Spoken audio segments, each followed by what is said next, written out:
Hello and welcome to the NBA Outlet, presented by OG Basketball. I'm your host, Nick Fay. With me, as always, Kory Waldron and Nick Cuvalo. I still probably messed that up, but what's up, fellas? Hey, man. How's it going? Hey, Nick. Welcome back to the show. We had a really hot off-air discussion. I'm really looking forward to the pod now. Yeah, hopefully we carry that over. And as always, check out the pod, iTunes, Blog Talk Radio, OGBasketball.com, Dash Radio, YouTube, and Google Play. But guys, you want to talk AD or you want to get into Kory's game real quick? Let's talk about AD a little bit, just a little bit. Nick, start us off. Give us your thoughts. We already did a live show on a little bit, but the fans want to hear your perspective. Sure, absolutely. If I had to guess, I'd say between the Rich Paul connection and LeBron being injured, AD being injured, getting time to talk on the sidelines, I personally think AD is going to get moved before the deadline. But that's just me. I think the Lakers are going to push really hard, and it's going to be tough for the Pelicans organization to say no. Despite their statement to the contrary, they won't be pushed around. I think there's definitely going to be a lot of pushing going on before this deadline. So Nick starting us off with a spicy take. Kory, what do you think? I still think you don't make a deal until the Celtics can make an offer to you. So which means they have to wait till the offseason. It came out this morning that Dell Demps isn't even picking up phone calls. Whether or not you believe that is, up to you. It's an interesting scenario because obviously, Davis has, there's a rumors that he may be saying, he only will go to Los Angeles. So you're just renting him. And we kind of know how that goes in the past. But I agree. I don't think he gets moved. Not that I agree. I don't think he gets moved this season. I just think you have to wait for the Celtics, who arguably have the best assets, despite Brandon Ingram having a career-high 36 points last night. Yeah, I think for the Lakers' perspective, if they were to get them to pull the trigger, we kind of talked this on the last show, they'd have to throw like a Godfather offer at the Pelicans where they feel comfortable knowing that no one else could kind of match that in the offseason. Obviously, Boston has probably more assets, but it's are they willing to give it up, especially with the talk, like you guys mentioned, him only probably wanting to go to LA. It's a really interesting situation, and I think more teams will get involved in the offseason, but there's still going to be the question where is he a rental player? And we've seen in the past, you get a rental, you're not giving up a ton, but Anthony Davis is almost a different player because he's so young and you're maybe a little bit more convinced. And it seems like the Pelicans are not going to take a bad offer for him. So it's going to have to be something that really pushes him over the top. And also, how many times do we really see star players traded within their conference? Yeah, very rarely. I feel like most times when a team is shipping off their star, they're like, we don't want to see you or deal with you. So we're going to send you to the opposite the conference. Kawhi Leonard, Paul George. There's got to be more. Kyrie Irving. Jimmy Butler. Jimmy Butler was one. Kyrie Irving was same conference. So that's a little bit different to a contender, which is kind of strange. But yeah, I think majority-wise, you want to get that player far away, which then would make, I think it even came out. I've read somewhere that the Pelicans ideally don't want to give the Lakers Anthony Davis. Yeah, they don't want him in the Western Conference, which makes sense. I wouldn't want to face him, especially him going into his prime. He's going to dominate for the next 7 years. Yeah, maybe more.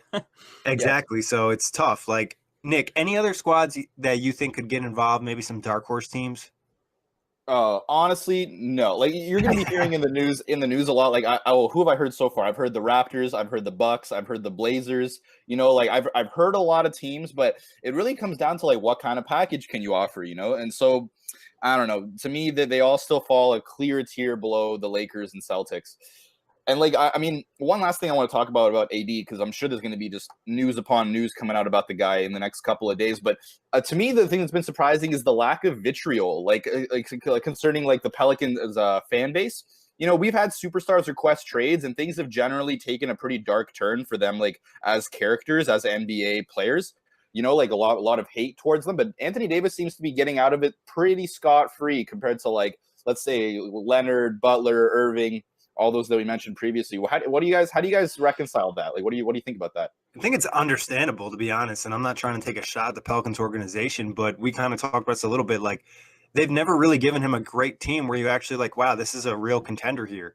There's always been issues. They've always signed bad contracts to somebody, Solomon Hill, Omar Asik. There's guys out there they're always bringing in that just don't work out. Yeah, they've had bad luck with injury, but I think you look at a guy like Kawhi leaving San Antonio. They've won championships. They've been to the finals. They're always making the playoffs. They're a well-run organization. Okay, you're leaving a good squad there. And then I think Jimmy Butler attacking his teammates so much kind of put him in a bad image. Yeah.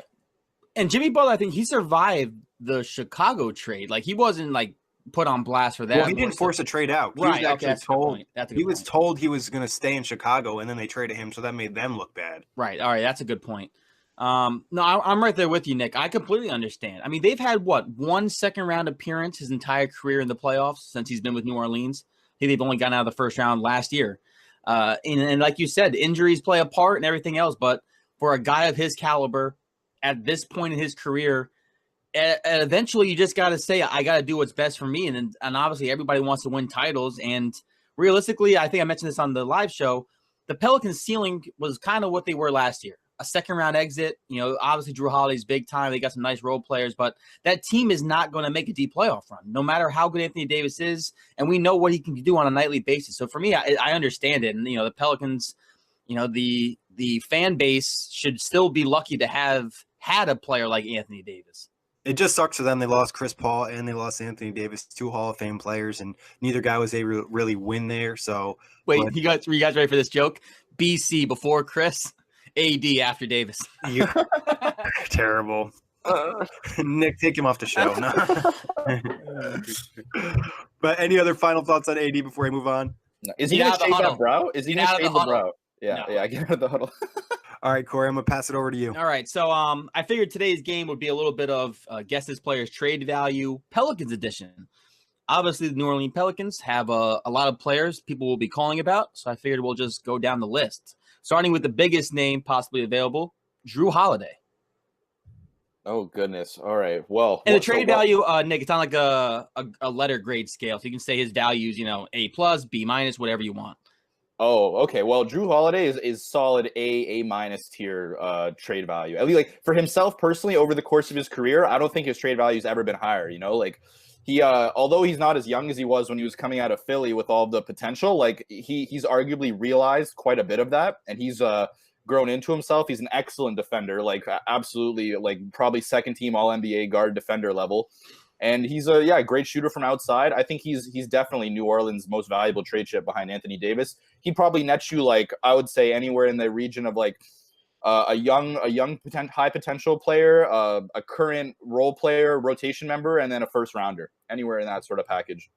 Yeah, 100% agree. I think he's an A. He's a two-way player. He's complementary to any system, really. He can provide a lot, and you can see him having a big part on a championship team. So I agree. I think, you either give up a first, 2 firsts, or maybe it's a first and a young player and then some salary filler, but they should be able to get good value for him, especially because he's locked up too, and his contract's a fair price.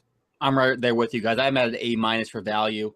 You guys both made fantastic points. I really don't need to add to that. And actually, if of all the players, including Anthony Davis, that are possibly going to be traded, Drew Holiday interests me the most of all of them because, like you guys mentioned, he's got the impact. Next up, Julius Randle. Oh, yeah. Here's another guy. I'd probably give him a B+ for his trade value. He's really done a lot in a Pelicans uniform. He's shown more than he probably ever had as a Laker. And I don't know if that's just the expanded role or coming off the bench or, I don't know exactly how to attribute that. Maybe he just woke up under a different coach, under Alvin Gentry. But he's really done a lot for himself. Not too sure about how his contract looks right now. $9 million a year. $9 million. 8.6, and then it's a player option for next year at 9. So 99% chance he's opting out next year. Well, this offseason. Yeah, he's in line for a bigger payday. So once his value kind of decreases, then maybe his letter grade will decrease as well. But if I were the Pelicans, I would try to move that guy right now. Like I don't think his trade value can really get any higher for himself.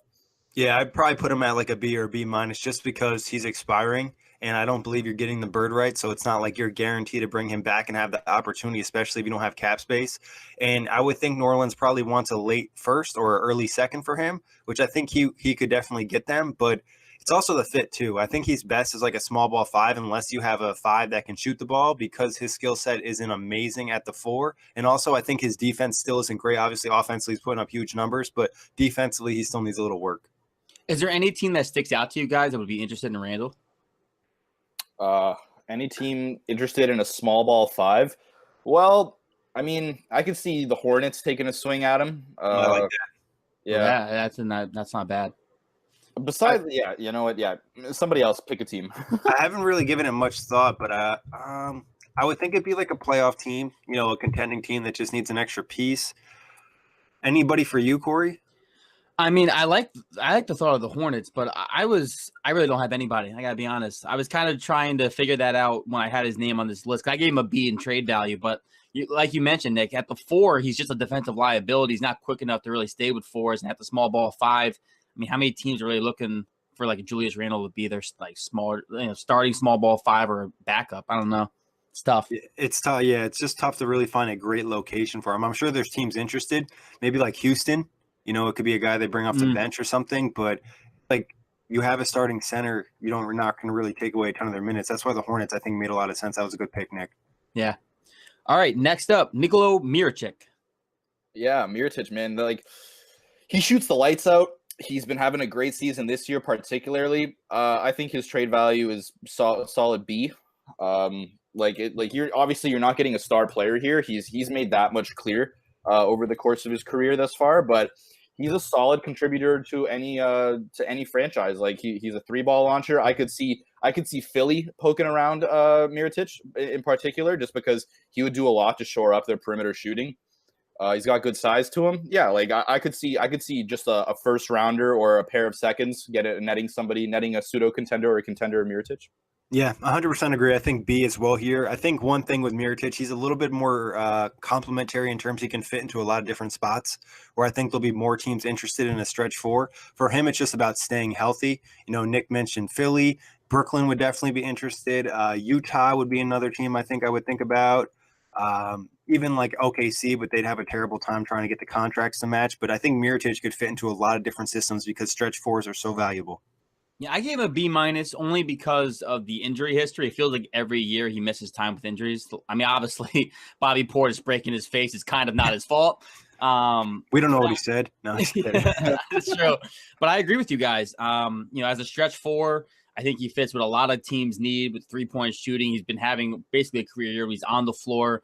I definitely think he gets you something in return, especially because he's expiring. Yeah, I like him.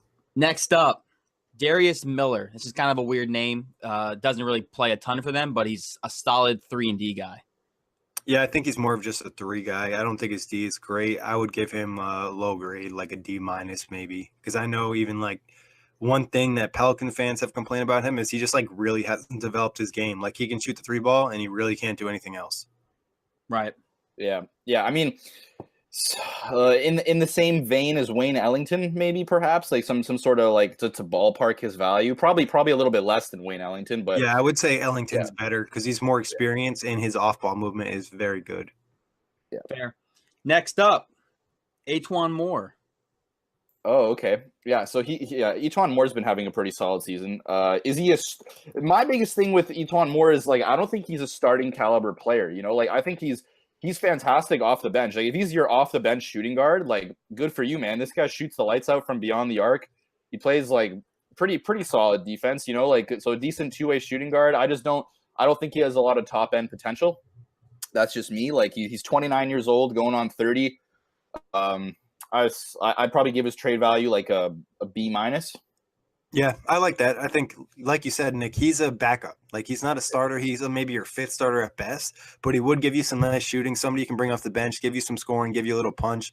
I don't think he'd be a bad ad for a lot of different teams, especially if they're looking for some more depth. And the contract isn't terrible, 8.8 and then 8.6 next year. I agree with both of what you guys say. He's like a B- for me. He's also a guy I could see like the Thunder wanting to acquire just because the 3-point shooting he has off the bench could help a lot of teams trying to push for that title. Next up, the man himself, Jahlil Okafor. Oh goodness. I mean, personally, I don't know if the Pelicans want to trade Jahlil Okafor. Like the dude's playing on a bargain basement price, which is kind of nice. But then like you also have to understand like what would teams really trade for Jahlil Okafor? Like he was considered a known commodity, and now he's kind of drastically reshaping his trade value. And like most buyers don't they approach that sort of market with hesitation, right? Like this dude's wildly fluctuating all over the place. And so for the Pelicans, like I would kind of want to figure out what I have in Okafor first. Yes, he's under contract. What is that? 1 more year? Or is the club option for 1 more year? So I could imagine them just like taking that, holding him down 1 more year and letting him build up more trade value. If I had to give him a grade, I'd give him whatever the highest trade value he's accumulated this far in his career, for definitely far more than he ever had in Philly or any of the other pit stops. Like I'd say a C+, B-. Yeah, I agree with you, Nick. I don't think they would look to move him, especially since they're entering rebuild and he's, not an old player. And it looks like he's found some good rhythm in New Orleans. His trade value still probably wouldn't be super high because it's been a small stretch and it's not like the Pelicans are winning a ton of games. It's not like he's leading them to a playoff spot or anything like that. So I believe when the Nets traded for him, the Nets actually got a second round pick. I think you could probably get Okafor for a second round pick right now. I don't think anybody's like going crazy over him because as well as he's played offensively and rebounding wise, defensively they still a big liability. Yeah, I gave him a B minus because I think still like this could be like a flash in the pan. Like I don't know how much stock we really put into this awesome stretch since he's been playing with Anthony Davis going down. But like you mentioned, Nick, the Nets got a second rounder for him. Defensively, he's still a liability. And like you said, Nick, I don't think they personally would want to move him. Me and Nick talked about it a little bit before we hopped on air that they probably would want to keep him around for the future, being he's only like 23, going to be 24 this year. It's a good point on that. Lastly, Elfrid Payton. Oh, okay. I haven't given him much thought at all. Yeah, honestly, Elfrid Payton has really flown under the radar. I've had a lot of people telling me like, why would the Pelicans want a guard back in a trade? They have their guard rotation. They got Moore. They have Holiday. They have Elfrid Payton. And I always scoff at those sorts of replies because I'm like, man, like there's a lot of there's easily 20 to 30 guards I would take over Elfrid Payton in this league. So how much has he really done to change that this season? Not a ton. I'm looking at the guy right now. Like he's still under 10 points a game, like in a fair amount of minutes. I'd probably put his trade value to solid C grade. You could probably get a second for him, second in a rotation piece, maybe a pair of seconds. Yeah, I think he probably a C plus, maybe a B minus on the best day, but injuries kind of hurt that value a little bit. He's been better in New Orleans, but I think he's still probably best a backup point guard. He's been probably starter level at certain points this year, but I think backup's his best role. I agree with you guys. I gave him a C in value. The one thing in his favor is he's still kind of young, but then again, when you're entering your fourth year, there comes a point in time where you might just be who you are, especially when you played in Orlando for a couple of years. Those stats kind of get padded. But like you guys mentioned, defensively too, he was known for like a lockdown defender coming out of college. Isn't necessarily that, and offensively, as we know, the jump shot's been kind of broken for much of his career, and he doesn't really give you a ton, but a good backup guard, I think. Yeah, for sure. But that's it, Kory. I didn't want to say Solomon Hill. I want to give that attention. I think we can just scoff at that one. Yeah, that's like the contract they're trying to give away in a trade. The one that they're like, all right, maybe you don't have to give us as many picks, but we're giving you that Solomon Hill contract. Yeah, I guess like would Ian Clark have any value? Probably not, right? Because he kind of just fell off since going to New Orleans. Yeah, I don't think so. Not much. Just maybe a filler or like a late second if someone's really desperate for a guard. Yeah, that's what I was thinking. But all right, guys, ready to give your reserve picks for the Eastern Conference? We'll start with, obviously, the starters are Giannis, Kyrie, Kemba, Embiid, and Kawhi. So let's do your locks. Who are your players that you're locking in to make the All-Star team? Obviously, I believe the picks are going to be announced tomorrow. Go ahead, Nick. Start us off. All right. For my All-Star reserves, I'm probably gonna have to go with. Oh, sorry. So we can't name Victor Oladipo now, right? Like, are they gonna? Would they name him and then name a replacement? Like, can I name him and then name a replacement? They better. Yeah. Okay. I didn't include him just because of injury. Yeah, but I think like you said, I think he gets the nod, and then it's like Kevin Love a couple years ago or whoever, and they just take him out. Yeah. Okay. Well. Okay. I would have Oladipo in there, but okay. And then it's a name as replacement. It'd be Ben Simmons, and then moving down the list, I'd have Bradley Beal. I'd have Al Horford. I would have. Geez. Sorry, guys. Just give me a second. Take your time. I have my picks all ready to go. Kory, unless you want to jump me. You can go ahead, Nick. All right. So for me, I actually had a pretty easy job with most of the picks. The last two is where it gets difficult. Blake Griffin, Nikola Vucevic, Bradley Beal, Ben Simmons. I got my boy D'Angelo Russell. And then this is where it gets tough is because I think Toronto deserves one more. I think Milwaukee deserves one more. And then there's obviously contention for Jimmy Butler, but he hasn't been amazing. And obviously like half in one conference and then all the off the court stuff. Like I think that might hurt him with the coaches voting. So it's between Siakam and Lowry and then Bledsoe and Middleton. So that's where like I haven't really fully decided. I wanted to get Nick's take on who he would rather see in the All-Star game, Siakam or Lowry. Oh, okay. Yeah, no, Lowry deserves the nod, definitely over Siakam. Siakam's been great, and don't get me wrong, he's a strong contender for most improved player, but does that necessarily mean he's been playing at an all-star level? Yeah, I'm not too sure about that one. The only reason I didn't lock Lowry in was because he's missed so many games. So that's why I thought maybe you could make an argument for Siakam, because I believe he's only missed like one game this season. And like you said, he's at the top of the list for most improved players. So with Nick's help, I'm putting Lowry in. Now, what do you guys think between Bledsoe and Middleton? Yeah, Bledsoe's probably had a better season. That's what I was thinking. Yeah, Middleton's sadly had some struggles where he got benched, I believe, against the Knicks early this year. So my picks to finalize: Blake Griffin, Nikola Vucevic, D'Angelo Russell, Bradley Beal, Ben Simmons, Kyle Lowry, and Chris Middleton.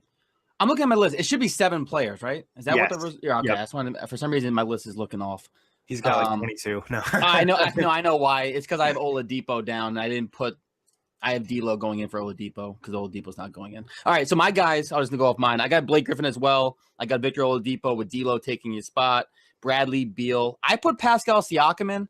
I just think because he hasn't missed almost any time this year. I think he's played just about every game, so I give that kind of some value. Vucevic, fantastic in Orlando, and I've given it to Ben Simmons and Eric Bledsoe. so we pretty much have the same ones other than Lowry and Siakam. Yeah. Okay.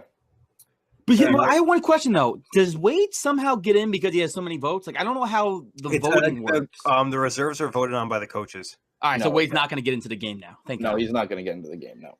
The only person that we left out that I feel like might get in and squeeze somebody out is Jimmy Butler, just because of the name and him being an all-star caliber player.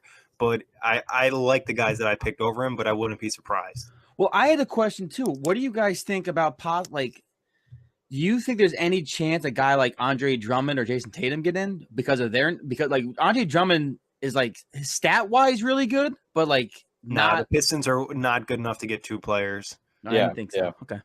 I think like you have to get like two players. You have to be a good team. Like there's Right. no way you can be a mediocre to bad team and get two players. Like I'd be disappointed. I'd be even disappointed. That's why I don't have Jimmy Butler, because I don't think Philly deserves three players. No, they realistically don't. And especially because Jimmy Butler's only played 15, 20 games. I mean, I don't think that values him being like taking up an East spot just because of the name. Yeah. So Nick, what do you guys your final locks? Okay. So for my reserve locks, I've got Bradley Beal, Blake Griffin, Vucevic, Ben Simmons, and yeah, I mean, wild cards probably Lowry and Bledsoe. I think you have one more. Have I got one more? Yikes. I'd probably put D'Angelo Russell in there. He's having a hell of a season. That's what I like to hear. I was ready to pressure you. I think the case for D'Lo, honestly, one thing that's really helped him, obviously Oladipo not being in, his own teammate Spencer Dinwiddie getting hurt is going to help him, because I think he would have taken votes away from him. And obviously, being a 6th seed, I think you probably deserve one All-Star. Yeah. No, I think what you just said right there, like if Kemba's going to be in as like a 7 seed and I have like the crazy stat, D'Lo being the 6th seed in the East, that should play a factor in it. Yeah, and you could argue, I'm not sure, I don't have their stats in front of me, but D'Lo over like the last month has to be better than Kemba. His efficiency has been super high. He just had a 30-point game, 7 assists, 0 turnovers last night. So shout out to him. But moving on to the West, this is like West is hard, dude. There's too many stars. Yeah, like I was able to limit it down, but like still I don't feel good about anything. But I got like 5 locks. I think that there's like 5 guys you can automatically lock in, and then like for me, like the last couple were a little bit harder. So just a reminder: starters: LeBron, KD, Curry, Harden, Paul George. You guys want me to go first, or you want to take first? You can go first.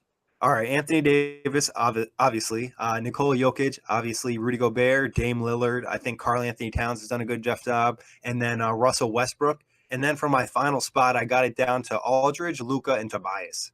But I really don't know which one of those guys I want to go with. Wow, you don't have anything for Lillard? Oh, I had Dame. Yeah. Yeah, he had Lillard. I'm sorry. I must have missed the name. Yeah, I had Anthony Davis, Jokic, Gobert, Dame, Cat, and Westbrook. And then my last one is between Aldridge, Luka, and Tobias. And there's like 6 other guys that I could consider for that spot too.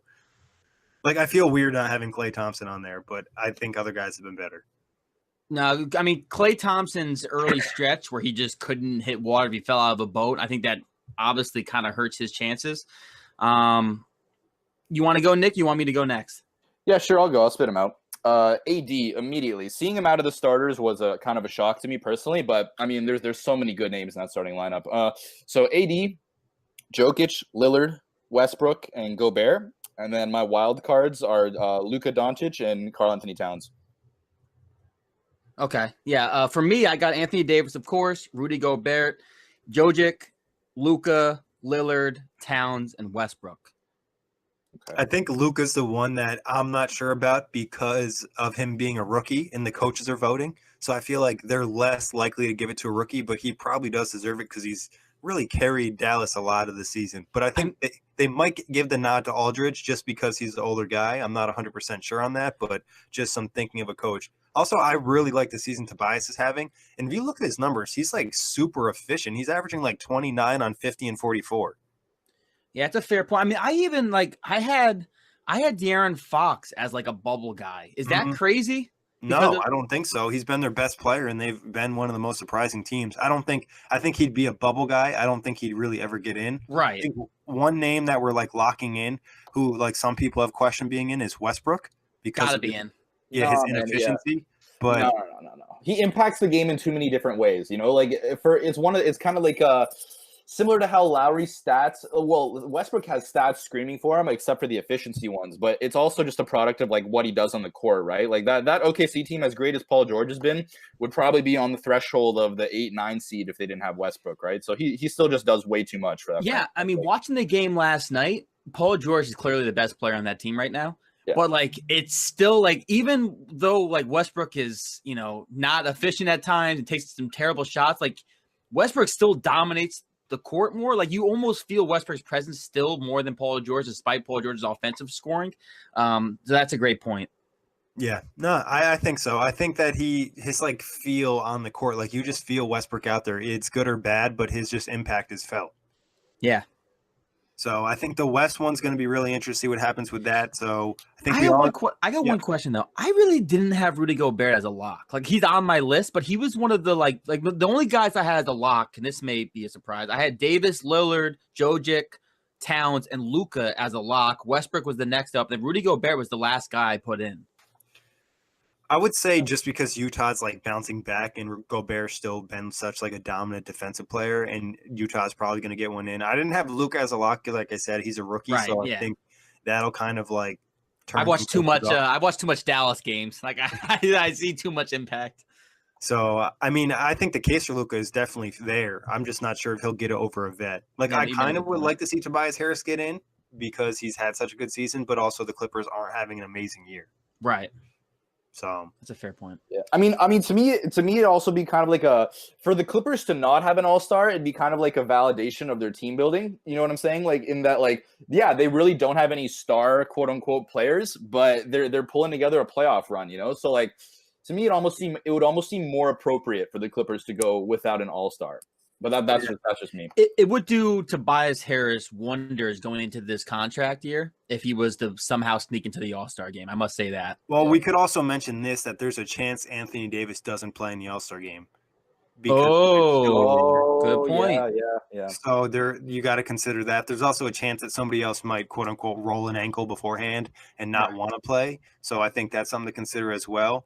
Like I mentioned, I keep bringing up Aldridge just because I think the Spurs have bounced back and they've had like that resurgence after looking like they might not even make the playoffs. And Aldridge has been a big part of that, including that monster game against OKC. So just something to consider. Any other final All-Star thoughts before we get out of here?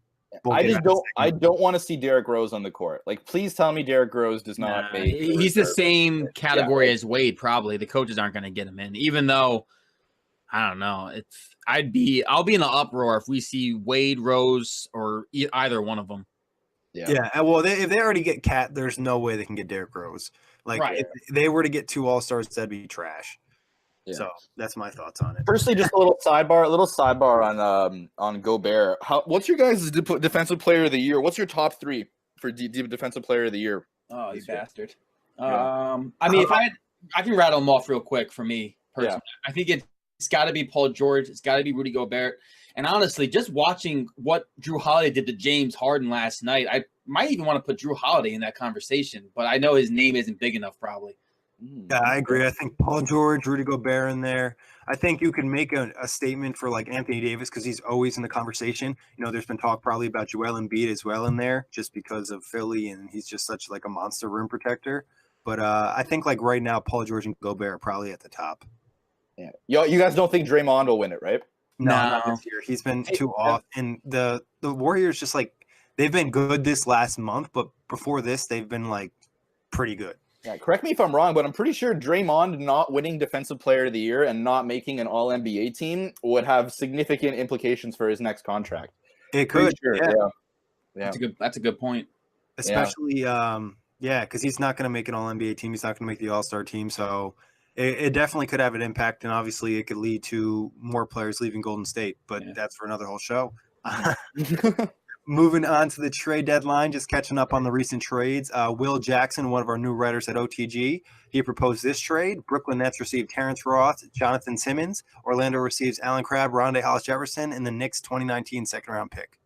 I mean, why would your Brooklyn Nets not make this trade? They get rid of Alan Crabb. I think it's a really good move. I must be a secret like Terrence Ross fan because I think he's just a very good role player. I like both of these pieces would give the Nets, who obviously they're not going to make a crazy deep playoff run, but I think this could help them possibly even get through the first round even. Yeah, I mean, depending on the match seeding, obviously. I mean, I think the Pacers are going to take a drop here soon, so I think they could get up to 5 possibly.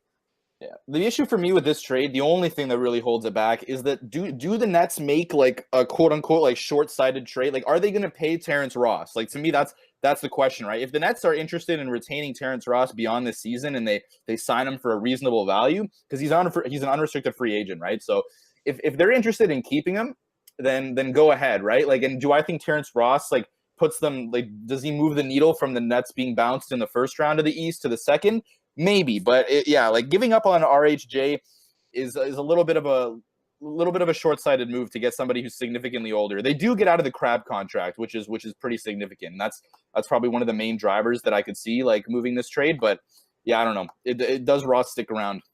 I don't think actually Orlando would make this trade.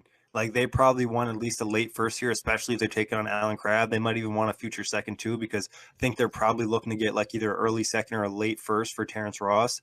And for the Nets, Rondae just really hasn't fit well this year. Like his just fit in the offense just isn't ideal. Like he's had some good moments. He's dealt with a lot of injuries. So I don't think they'd be like feel terrible about getting rid of him. Like Kory said, the Alan Crabb contract would do wonders for their cap books this offseason because he has a player option for, this year and he's going to obviously take it. And that would kind of make it a lot easier for them to give D'Angelo whatever he wanted and then still sign a max free agent. On the Terrence Ross front, I actually wouldn't even mind if they made a move for Ross and then just didn't re-sign him because they're looking to do bigger things with their cap space than this. And they have their own first this year. They also have Denver's first, which is going to probably be right around the same spot as this Knicks second. So if Orlando said, hey, I'll take this trade, I would pull the trigger.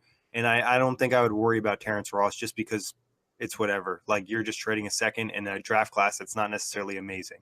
But Will, solid job on your first trade. Like I said, I think the Nets would love it, but I'm not sure about Orlando. Day 22, Matt Peoples getting involved. Markelle Fultz, TJ McConnell to the Rockets. Sixers receive Eric Gordon, Houston's 2021 first-round pick. Yeah, if I'm Houston, I don't know if I'd make this move. Am I looking to take on Markelle Fultz right now as like a project piece and potential huge distraction from like your championship aspirations? Probably not, even if he comes with TJ McConnell and some bench playmaking there, but you're really not getting a whole lot for Eric Gordon, who can contribute right now. And, he's a guy that can go off for like 10 threes in a night, 30-point games. He's looked good coming back from injury. I don't know if I'd make this trade if I'm Houston. I don't think this trade makes any sense for Houston. If Houston's going to make a deal, they're going to go after 3-point shooting. I guess the idea of having a youth pick in Markelle Fultz for the future may be enticing. But I don't see – and TJ McConnell doesn't move the needle for me. So I don't personally think this makes any sense for the Rockets. Obviously, the Sixers need 3-point shooting, so Eric Gordon fits. But I don't think the Rockets even pick up the phone for this. Yeah, I think a third team would have to be involved in this trade. Like there would have to be some other team who's taken on Markelle Fultz and TJ McConnell. And I think the value's messed up in this trade. Like Eric Gordon is worth more than both those guys. So if anything, Philly is sending a first-round pick to the Rockets. Right. No way the Sixers are getting a first-round pick. Like, Markelle Fultz's value is not high at all. TJ McConnell's an expiring, and he's at best a scrappy backup point guard. And that's no disrespect for him because he does a good job in his role. But I think a third team in here would make more sense, where the Rockets are getting maybe two solid pieces. Eric Gordon's he's good to very good when he's hot. Maybe they're getting two good players that can fit in two different roles for them. Maybe Orlando gets involved. Maybe Terrence Ross, Jonathan Simmons, or something along those lines. And then I don't know. But this trade, I'm not a huge fan of. No. He redeems himself in the next one. Yeah. So Matt Peoples is back out again, day 23. Magic received Markelle Fultz, Mike Muscala. Sixers received Jonathan Simmons and Terrence Ross. Yeah, I like this trade. I like the trade from both sides. It accomplishes quite a bit. I really have no gripes with it. I don't even I don't really want to break it down too much because it's just, I don't know, makes sense to me right off the bat. How about you guys? Yeah, I mean, I think Orlando is still looking for the point guard of the future, even though Markelle Fultz is the future is in question. I think you can take the risk for an expiring Terrence Ross and a Jonathan Simmons who's got 1 year remaining, but he's only getting paid $6 million. So you're okay letting that go from the Sixers' perspective. Sorry, Muscala to me is just a filler. Doesn't really matter. But for the Sixers, Terrence Ross, I'm, again, a big fan. I think his three potentials, athletic ability fits in with the Sixers. He can help them get up and down the floor. They like to run with Ben Simmons. And Jonathan Simmons is a lockdown defender. Obviously, his offense is a little shaky. I watched him last night take some god-awful shots with Paul George covering him. I don't know who you think you are, but I really overall like this trade from both sides. Yeah, I think it fits both timelines well. I think that's the most important thing. Orlando, I think, is finally giving up on their playoff hopes. So bringing Markelle in there at this time, you still get a chance to really look at him and see maybe, do we have to draft a point guard, or is maybe our guy Markelle Fultz? And then Philly, they obviously get some depth on the wing, especially going in the postseason. They lose Muscala, but they could probably sign a backup big on the buyout market anyways because he hasn't been great. Orlando is one of the very few locations that I think makes a lot of sense for Markelle Fultz. Like, if he's going to be dealt anywhere, Orlando's quite frankly probably the number one spot. Yeah, there's just not a lot of pressure. That was one of the teams I think Kory and I discussed like 5 episodes ago, where it was like Orlando, Cleveland, anywhere where it's not like you're expected to win or make a deep run very soon. Day 24, that is today. Jeremy Freed, this is a little wild one. New Orleans receives Eric Bledsoe, Thon Maker, Dante DiVincenzo, Pat Connaughton, and Milwaukee receives Drew Holiday and Ian Clark.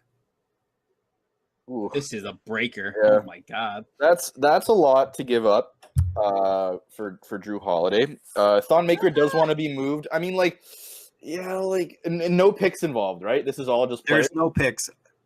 Yeah.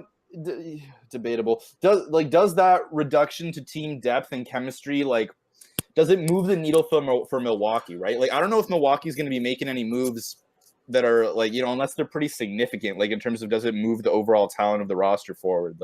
Bledsoe to Drew Holiday is not as a defender. Yeah, Holiday's got more length, more size, better technique, but I don't know if Milwaukee would be willing to ship off so much young talent.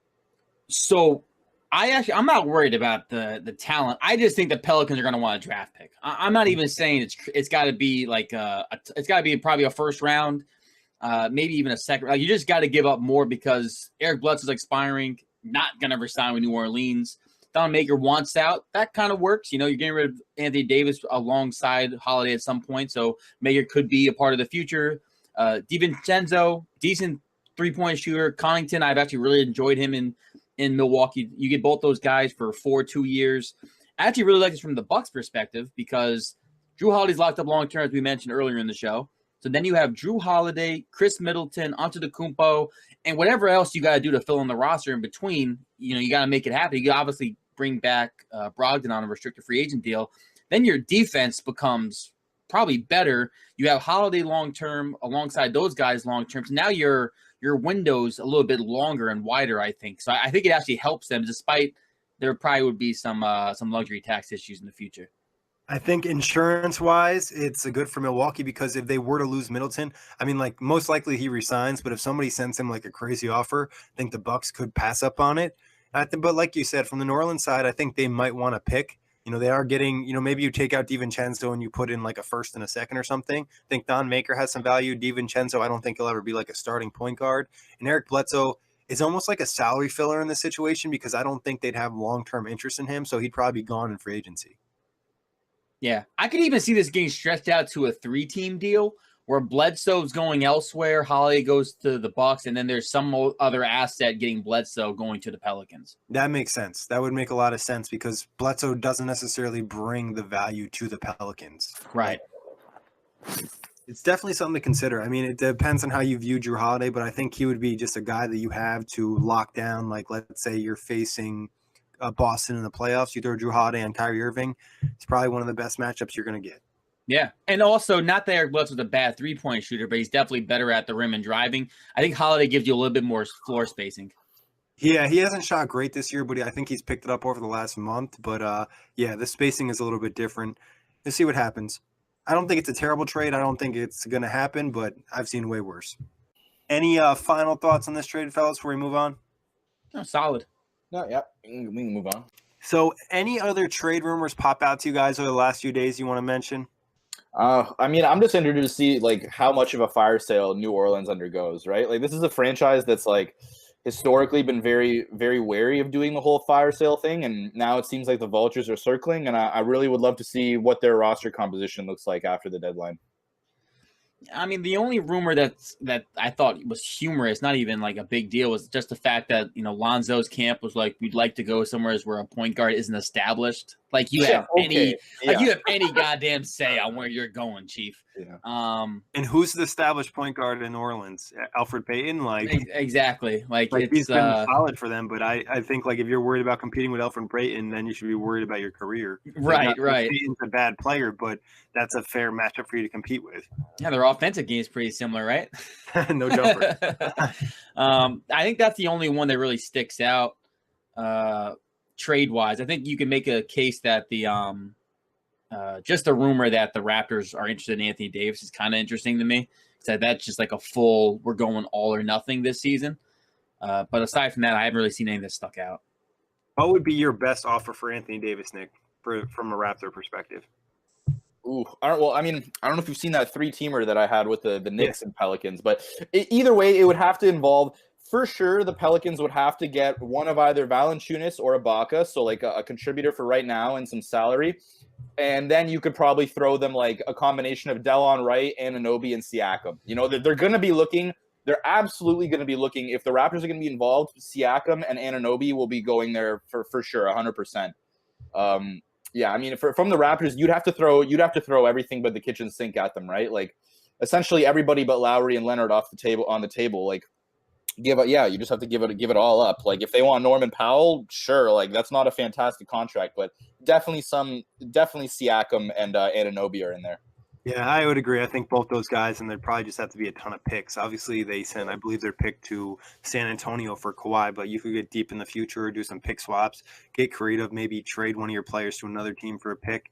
It would have to be some monster offer, but that would be very fun. Yeah, I agree. What did you guys see the rumor that Anthony Davis? Well, I don't even think it's a rumor. I think it's a fact that he's going to address the media tomorrow afternoon. Oh, really? No, I did not see that. Yeah. So that's going to be interesting. Wow. What do you expect from him in that interview? LA Lakers or nothing, baby. Imagine he showed up wearing a LeBron jersey. Yeah. Oh my god. I think it's probably going to be kind of. I mean, obviously, I don't know Anthony Davis personally. We're not hanging out, kicking up, having glasses of wine yet. Maybe one day. But I think it probably is just going to be like a PR statement, basically, like him just, you know, telling New Orleans how grateful he's been and like why he's making the trade now, and that, you know, no hard feelings. And, you know, I think it's going to be like one of those, just pretty much a PR statement just to make himself look better. Because I don't think we've ever, I mean, I personally, just from you saying, I don't think I can even recall a player ever requesting a trade and then addressing the media after. I mean, Dwight Howard maybe, but like that was for the wrong reasons. And that was just ugly, and that was just like the most awkward situation ever. Yeah, it'll be interesting to see what happens with that tomorrow. I guess final question before we get out of here. What is the most intriguing team at the trade deadline in terms of a buyer? Ooh, in terms of a buyer. Well, yeah, if the Lakers don't get a move done, because they seem like they're going to be buying, they gotta make the playoffs this year. If the Lakers don't make the playoffs this year, oh boy, there's gonna be pitchforks, there's gonna be torches.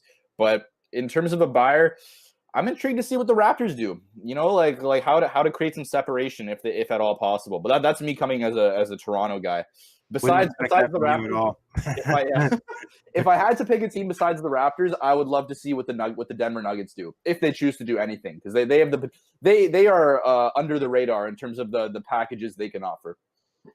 Yeah, I guess buyer wise, I mean the three teams that stick out would be the Sixers, the Rockets, and the Lakers.